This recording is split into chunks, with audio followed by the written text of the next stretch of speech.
nervous. I have this thing, yeah, talk too much. Sometimes I just can't shut the hell up. It's like I need to tell someone, anyone to listen, and that's where I seem to mess up.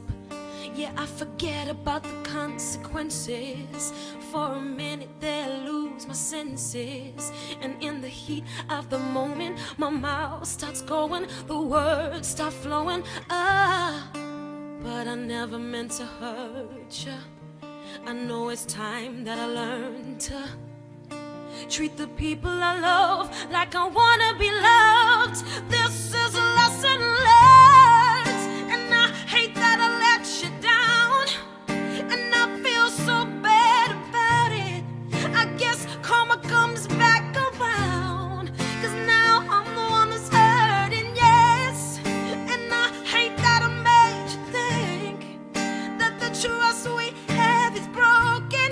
So don't tell me you can't forgive me, 'cause nobody's perfect. No, no, no, no, no, no, no, no, no, no, no, no, no, no, no, no, no. Nobody's perfect, no.